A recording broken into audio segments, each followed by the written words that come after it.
In the field of hydrology, we learn about the water cycle in the school.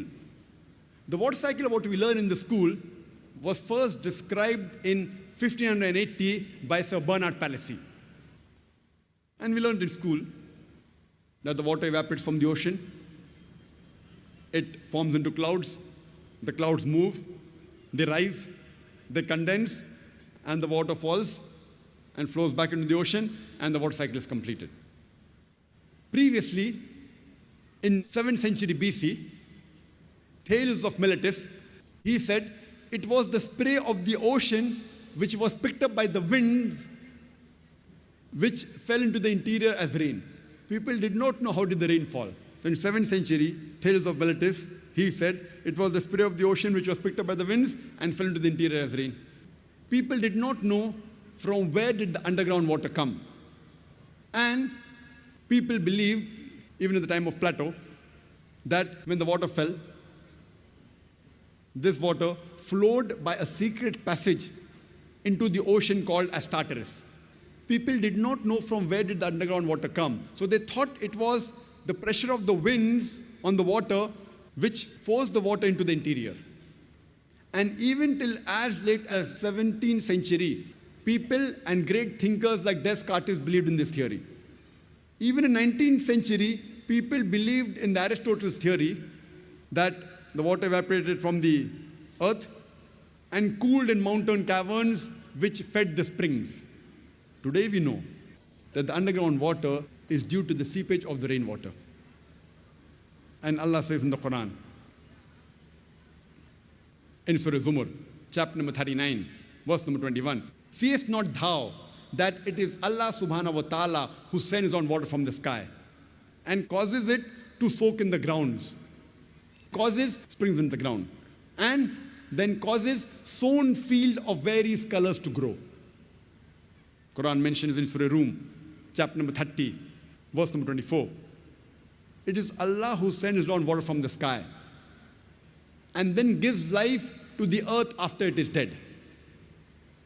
The Quran says in Surah Mu'minun, chapter number 23, verse number 18, it is we who send down water from the sky, and we can store it, and we can even drain it easily.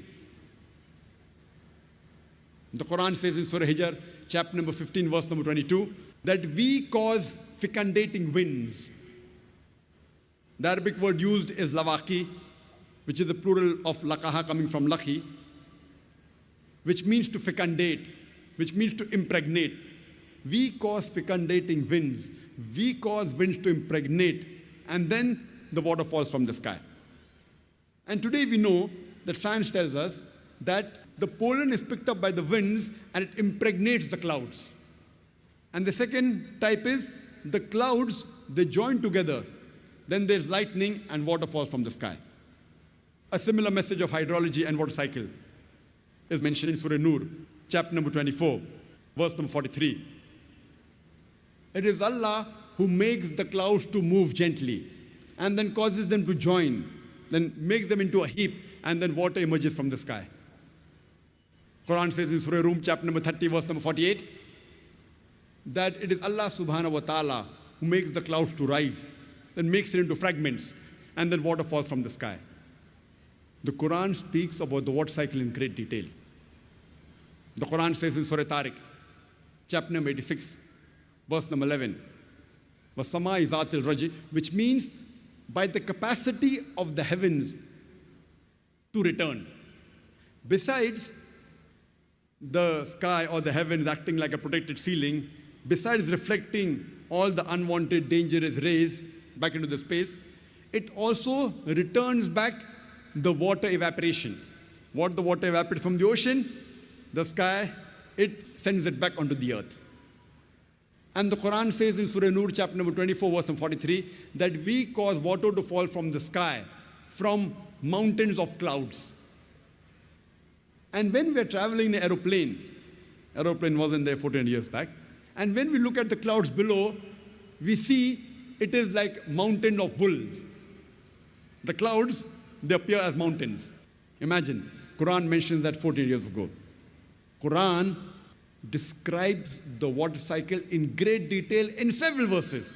Besides the several verses I quoted, there are many other umpteen number of verses which speak about the water cycle. It's mentioned in Surah Araf, chapter number 7, verse number 57. In Surah Ra'd, chapter number 13, verse number 17. In Surah Furqan, chapter number 25, verse number 40 and 49. In Surah Fatir, chapter number 35, verse number 9. In Surah Yasin, chapter number 36, verse number 34. It's mentioned in Surah Jashia, chapter number 45, verse number 5. In Surah Qaf, chapter number 50, verse number 9 and 10. It's mentioned in Surah Waqia, chapter number 56, verse number 67 to 70. It's mentioned in Surah Mulk, chapter number 16, verse number 30. You can go on only quoting the several verses of the Quran which speak about the water cycle. You can only give a talk on hydrology and water cycle in the Quran.